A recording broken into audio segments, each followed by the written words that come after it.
अस्सलाम वालेकुम स्टूडेंट्स।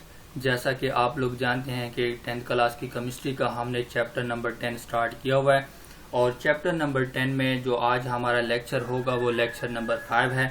इस लेक्चर नंबर 5 का जो टॉपिक हम डिस्कस करेंगे वो है कॉन्जुगेट एसिड्स और कॉन्जुगेट बेसिस।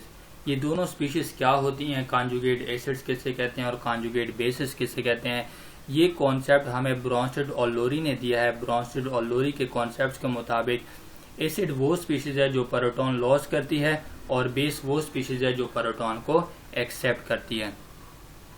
ब्रॉन्स्टेड और लोरी ने जब एसिड बेस को रिएक्शंस को ये स्टडी कर रहे थे तो इन्होंने इन रिएक्शंस को एक नई तरीके से स्टडी किया, एक नए अंदाज में स्टडी किया। इनका अंदाज कुछ यूं था कि ये रिएक्टेंट्स के साथ साथ प्रोडक्ट्स को भी स्टडी कर रहे थे।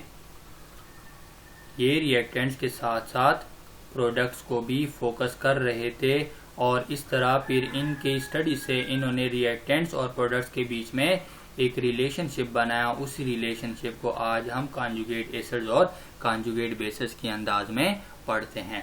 तो कॉन्जुगेट एसिड्स और कॉन्जुगेट बेसिस क्या होती हैं, रिएक्टेंट्स और प्रोडक्ट्स का रिलेशनशिप किस तरह बनाया गया, तो हम इसको एक एग्जाम्पल से देखते हैं। उस एग्जाम्पल से हमें समझ आ जाएगी कि किस तरह ये कॉन्जुगेट एसिड्स और कॉन्जुगेट बेसिस का कॉन्सेप्ट बनाएगा।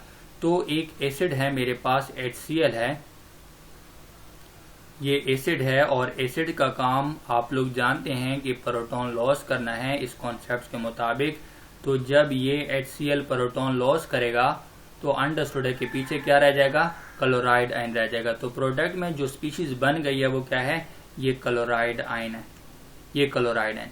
अब जब उन्होंने HCl को एज अ एसिड लिया और उन्होंने देखा कि प्रोडक्ट में इससे क्या बन रहा है, क्लोराइड आयन बन रहा है। इन्होंने प्रोडक्ट में जो बनने वाली स्पीशीज थी, इस एसिड से जो स्पीशीज बन गई उसकी नेचर को समझना शुरू किया। उन्होंने देखा कि ये जो क्लोराइड आयन है इसके पास प्रोटॉन एक्सेप्ट करने की प्रॉपर्टी है, ये वापस प्रोटॉन को एक्सेप्ट कर सकता है और वापस किस में कन्वर्ट हो सकता है, इस एसिड में वापस जा सकता है।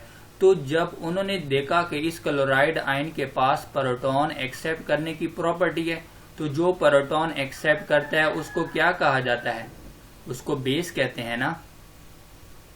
तो इन्होंने देखा कि ये जो एसिड जो कि रिएक्टेंट्स में था इसने प्रोटॉन लॉस करके प्रोडक्ट में इससे क्या बन गया, बेस बना। यानी रिएक्टेंट्स वाला एसिड प्रोडक्ट में जाके बेस में कन्वर्ट हो जाता है। रिएक्टेंट में जो एसिड मौजूद होता है इसके प्रोटॉन लॉस करने से प्रोडक्ट में वो बेस में कन्वर्ट हो जाता है। और इसी को इन्होंने क्या नाम दे दिया, क्योंकि इसका ताल्लुक इसके साथ है, इस एसिड्स का ताल्लुक इसके साथ है, इस बेस के साथ है, तो यहाँ पे इन दोनों को आपस में जोड़ दिया। इनमें सिर्फ एक प्रोटॉन का फर्क है, HCl क्लोराइड आयन में कन्वर्ट हो सकता है और क्लोराइड आयन को अगर वापस प्रोटॉन मिले तो वो वापस किस में आ सकता है, HCl में। तो इसके लिए लफ्ज क्या यूज किया, कॉन्जुगेट का लफ्ज यूज किया। कॉन्जुगेट का मतलब क्या होता है, मिलना। कॉन्जुगेट का मतलब होता है ज्वाइंड टुगेदर और कॉन्जुगेट का मतलब होता है कपल। तो इस बेस का ताल्लुक इस एसिड से है, इस एसिड्स के प्रोटॉन लॉस करने से ये बेस बना है। इस वजह से इन दोनों का रिलेशनशिप जाहिर किया गया और उस रिलेशनशिप को किस लफ्ज से जाहिर किया, कॉन्जुगेट के लफ्ज से जाहिर किया। अगर यही क्लोराइड आयन वापस प्रोटॉन एक्सेप्ट करे तो HCl में आएगा और HCl प्रोटॉन लॉस करे तो क्लोराइड आयन बनेगा। तो हम कहेंगे कि कॉन्जुगेट बेस किस तरह बनते हैं, जब कोई एसिड प्रोटॉन लॉस करता है। जब कोई एसिड प्रोटॉन लॉस करता है तो इससे क्या बनते हैं, कॉन्जुगेट बेस बनते हैं। इस तरह ये रिएक्टेंट था और ये क्या है, प्रोडक्ट। तो उन्होंने इस तरह रिएक्टेंट्स और प्रोडक्ट्स का रिलेशनशिप बताया। अब हम आते हैं रिएक्टेंट्स में फिर से आते हैं और आप फिर से यहाँ पे गौर करें कि अगर ये एसिड है तो अंडरस्टूड है इसके साथ क्या होना चाहिए, कोई बेस भी। और उन्होंने क्या ले लिया, बेस NH3। इसके पास एक लोन पेयर है, ये इस प्रोटॉन को लॉस करता है। इस प्रोटॉन को कौन एक्सेप्ट करता है, ये NH3। तो जब ये प्रोटॉन को एक्सेप्ट करता है ये क्या है, बेस। इसने प्रोटॉन को एक्सेप्ट किया तो देखा कि ये प्रोडक्ट में क्या बन गया, अमोनियम आयन। पहले इसके पास 3 हाइड्रोजन थी, अब कितने बन गए, 4, और इसके ऊपर एक पॉजिटिव चार्ज भी आ गया। ये पॉजिटिव चार्ज किस चीज को रिप्रेजेंट करता है कि इसने प्रोटॉन एक्सेप्ट किया। जब कोई प्रोटॉन एक्सेप्ट करता है उसको क्या कहते हैं, उसके ऊपर पॉजिटिव चार्ज बढ़ जाता है, और जब कोई इलेक्ट्रॉन एक्सेप्ट करता है तो उसके ऊपर नेगेटिव चार्ज बढ़ जाता है।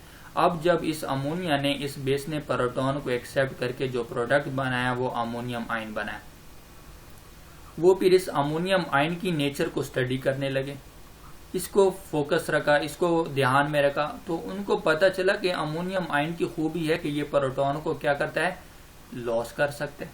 अब लाजमी बात है जब ये प्रोटॉन को लॉस करेगा तो कौन सी चीज प्रोटॉन को लॉस करती है इनके कॉन्सेप्ट के मुताबिक, एसिड। तो उन्होंने कहा कि जी वाकई इस बेस ने जाके प्रोडक्ट में क्या बना दिया, एसिड बना दिया, और इस बेस का ताल्लुक किससे बन गया, इस एसिड के साथ बन गया। तो हम कह सकते हैं कि इस बेस का ताल्लुक जो इस एसिड के साथ बनाया है वो कैसे बना, क्योंकि इसने प्रोटॉन को एक्सेप्ट किया, इसने प्रोटॉन को क्या किया, एक्सेप्ट। इस बेस ने प्रोटॉन को एक्सेप्ट करके क्या बनाया, एसिड। ये इसके साथ जुड़ गया तो इसके साथ लफ्ज क्या लगा दिया, कॉन्जुगेट। कॉन्जुगेट का मतलब क्या होता है, मिलाप। कॉन्जुगेट का मतलब होता है जुड़ना। कॉन्जुगेट का मतलब क्या होता है, रिश्ता। कॉन्जुगेट का मतलब क्या होता है, ज्वाइंट टुगेदर, दोनों को मिलाना, कपल को कहते हैं ये। तो सिंपली आप कह सकते हैं कि इस बेस ने प्रोटॉन को एक्सेप्ट करके क्या बनाया, कॉन्जुगेट एसिड।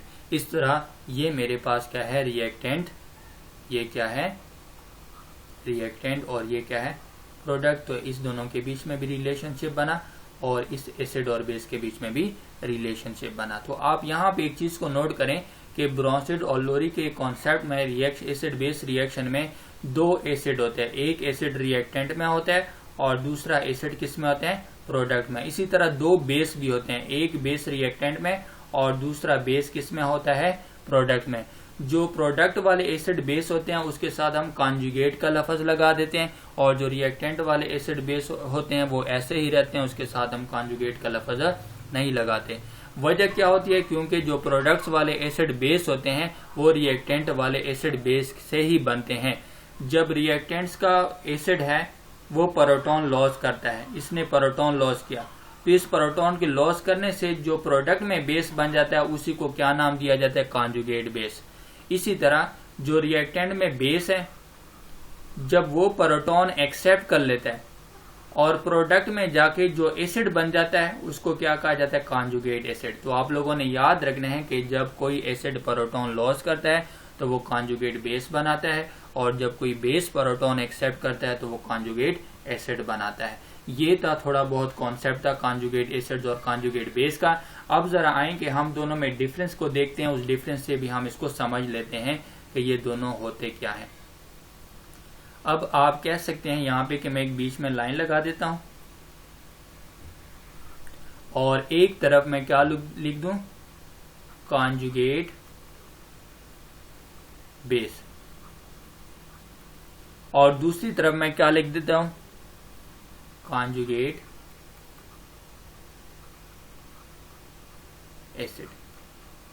अब हमने दोनों को डिफाइन करना है, पहले हम इसको क्या करेंगे, डिफाइन करेंगे। तो कॉन्जुगेट बेस कैसे बनते हैं, ये बेस है ना, लाजमी बात है। तो कोई प्रोटॉन था, कोई एसिड था जिसने प्रोटॉन लॉस किया तभी बेस बना, तो इसको हम इसलिए कॉन्जुगेट बेस कहते हैं। तो कॉन्जुगेट बेस एसिड के प्रोटॉन लॉस करने से बनते हैं, तो हम कहेंगे it form from acid, it form from acid. ये किससे बनते हैं, एसिड से बनते हैं। और कैसे बनेंगे, व्हेन एन एसिड, जब कोई acid loss, when an acid loss proton, जब कोई एसिड प्रोटॉन को लॉस करता है, देन इट कन्वर्ट, तो फिर ये किस में कन्वर्ट हो जाता है, into base.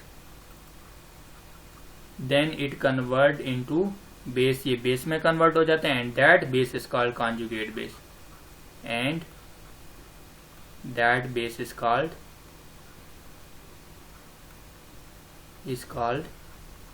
Conjugate base.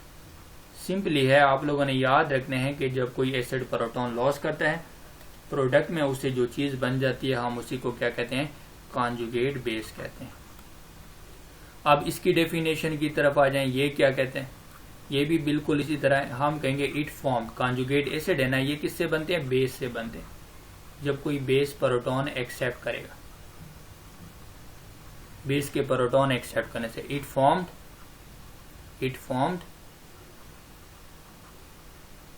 From base, ये बेस से बनते हैं। ऐसे बनेंगे व्हेन अ बेस, जब कोई बेस एक्सेप्ट प्रोटॉन, जब कोई बेस प्रोटॉन को एक्सेप्ट करती है, देन इट कन्वर्ट, तो वही चीज कन्वर्ट हो जाती है इनटू, ये बेस था ना, तो बेस ने प्रोटॉन एक्सेप्ट किया तो प्रोडक्ट में किस में कन्वर्ट हो जाएगा, एसिड में, then it convert into acid and that acid is called, and that acid is called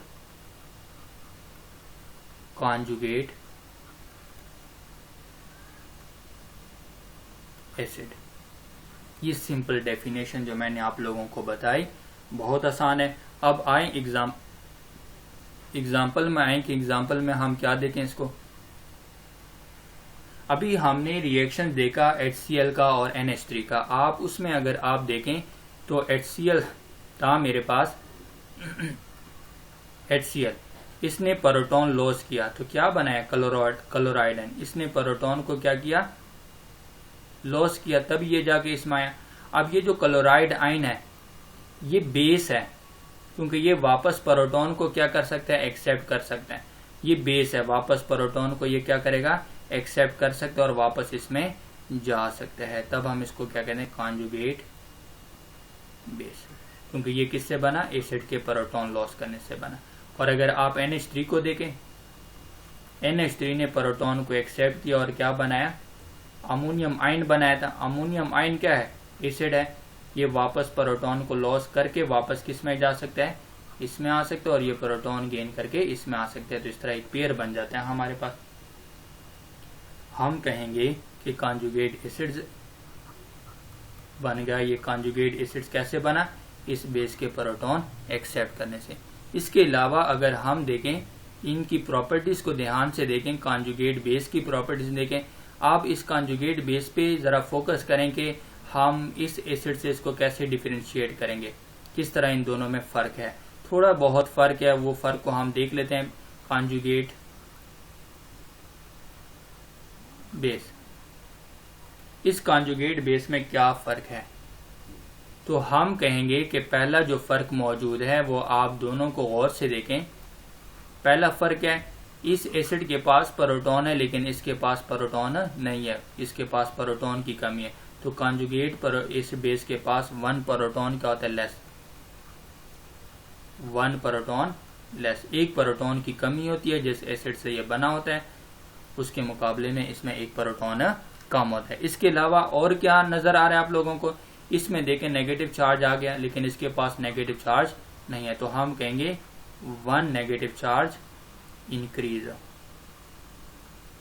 इसमें 1 नेगेटिव चार्ज भी क्या हो जाता है, इंक्रीज हो जाता है। अब इसमें आ जाए, इस वाले में आ जाए, कॉन्जुगेट एसिड्स को देखें कि कॉन्जुगेट एसिड्स में भी यही फर्क मौजूद है। कॉन्जुगेट एसिड, पहले तो ये देखें कि ये बने किससे हैं, ये बेस से बने कि बेस ने प्रोटॉन को एक्सेप्ट किया। फर्क देखें, पहला इसके पास क्या है, कितने प्रोटॉन है, 4, और NH3 के पास कितने, 3। तो हम कहेंगे 1 प्रोटॉन मोर, इसके पास 1 प्रोटॉन ज्यादा है। और दूसरी बात क्या है, आप देखें कि इसके ऊपर क्या हुआ, पॉजिटिव चार्ज बढ़ गया, इसके ऊपर वो चार्ज नहीं है। तो हम कहेंगे 1 positive charge increase, 1 positive charge increase. ये इनकी प्रॉपर्टीज को हमने देखा कि किस तरह ये कॉन्जुगेट एसिड्स और कॉन्जुगेट बेस बनते हैं और इनमें फर्क क्या होता है। आपने सिर्फ ये याद रखना है कि कॉन्जुगेट बेस किससे बनते हैं, ये एसिड के प्रोटॉन लॉस करने से बनते हैं। आपके पास कोई एसिड है ना, उससे 1 प्रोटॉन निकालते जाएं तो क्या बनेंगे, बेस बनेंगे। उसी बेस को आप कॉन्जुगेट बेस कहेंगे, वो वापस प्रोटॉन एक्सेप्ट करके उसी एसिड में जा सकते हैं। जब आप कॉन्जुगेट एसिड्स की बात करेंगे तो आपके पास कोई भी बेस हो, आप उसमें 1 प्रोटॉन ऐड कर दें तो वो क्या बन जाएगा, कॉन्जुगेट एसिड। तो कॉन्जुगेट एसिड्स असल में बेस के प्रोटॉन एक्सेप्ट करने से बनते हैं और कॉन्जुगेट बेस एसिड के प्रोटॉन लॉस करने से बनते हैं। अब हम आते हैं जो ब्रोंसिल लोरी का कॉन्सेप्ट है, इसमें आप कोई भी केमिकल रिएक्शन ले लें, कोई भी, मिसाल के तौर पर आपके पास है HCl और प्लस NH3 है, इसको हम देखते हैं, ये रिएक्शन है मेरे पास, इसने क्या बना दिया, ये मेरे पास बना अमोनियम आयन और साथ में क्या बना, क्लोराइड आयन बना। अब आप देखें इसमें की प्रॉपर्टीज की बात हम करते हैं, ये एसिड है, ये बेस है और ये कॉन्जुगेट, ये इससे बना है ना, ये इससे बना, इस बेस ने प्रोटॉन एक्सेप्ट किया, तो ये क्या बना, कॉन्जुगेट बेस, और ये वाला इस एसिड से बना है और इसकी प्रॉपर्टी यहाँ पे बेसिक प्रॉपर्टी है, ये सॉरी यहाँ पे कॉन्जुगेट एसिड है और ये क्या बना, कॉन्जुगेट बेस, क्योंकि इस एसिड ने प्रोटॉन लॉस किया तो इसे क्या बना, बेस। ठीक है, अब जरा आए कि हम इनकी प्रॉपर्टीज को देखेंगे, इनकी प्रॉपर्टीज क्या हैं इस रिएक्शंस की। तो इस रिएक्शंस की प्रॉपर्टी ये है कि आप कोई भी ब्रोंसिल लोरी कॉन्सेप्ट लेते हैं उसमें आपको ये चंद चीजें कॉमन मिलेंगी। पहली चीज क्या है कि आप रिएक्टेंट में हो या फिर प्रोडक्ट, आप किसी रिएक्टेंट्स में देखें या प्रोडक्ट्स में, आपको एसिड भी रिएक्टेंट में भी मिलेगा, आपको प्रोडक्ट में भी, एसिड बेस दोनों रिएक्टेंट्स में भी होते हैं और प्रोडक्ट। अब जरा देखें, एसिड है, ये रिएक्टेंट में भी है और ये एसिड प्रोडक्ट में भी है, बेस है, ये रिएक्टेंट में भी है और ये आपको कहां पे मिला है, प्रोडक्ट में भी है। तो ये याद रखना, एक प्रॉपर्टी ये हो गई। और दूसरी प्रॉपर्टी क्या है, दूसरी प्रॉपर्टी ये है कि आपके पास कोई भी एसिड हो, ये न्यूट्रल स्पीशीज भी हो सकती है, ये कैटायनिक स्पीशीज भी हो सकती है और ये एनायनिक स्पीशीज भी हो सकती है इनके कॉन्सेप्ट्स के मुताबिक। इसी तरह अगर आप बेस को देख लें, ये भी कोई न्यूट्रल स्पीशीज हो सकती है, कोई कैटायनिक स्पीशीज हो सकती है और कोई एनायनिक स्पीशीज हो सकती है। तो ये प्रॉपर्टीज थी इसकी। आप अगर इसमें देखें तो एसिड क्या है, न्यूट्रल है, और यही एसिड यहाँ पे क्या है, कैटायन की फॉर्म में मौजूद है। और अगर आप बेस को देखें तो बेस आपके पास क्या है, न्यूट्रल है, और यहाँ पे बेस आपके पास किस में मौजूद है, एनायन की फॉर्म में मौजूद है। तो आप कह सकते हैं कि एसिड हो चाहे बेस हो, वो न्यूट्रल स्पीशीज में भी हो सकती है, वो कैटायनिक स्पीशीज में भी हो सकती है और वो एनायनिक स्पीशीज में भी हो सकती है। तो ये था हमारे पास इनका ये जो कॉन्सेप्ट था ब्रोंसिल लोरी कॉन्सेप्ट का। एक और चीज जो यहाँ पे बताता चलूं वो ये है कि एक स्पीशीज कुछ ऐसी भी होती है, आपको चंद स्पीशीज ऐसी भी मिलेंगी, सेम स्पीशीज होती है, वो एज आ एसिड भी बिहेव करती है और एज आ बेस भी बिहेव करती है, जिसको हम क्या कहते हैं, एम्फोटेरिक स्पीशीज। तो ये प्रॉपर्टी आपको किस में मिलेंगी, इस ब्रोंसिल और लोरी कॉन्सेप्ट में। उम्मीद है आप लोगों को इस लेक्चर की समझ आ गई होगी। हमारे इस लेक्चर को लाइक करें, शेयर करें और हमारे चैनल को भी सब्सक्राइब करें। अपना ख्याल रखिएगा। अल्लाह हाफिज।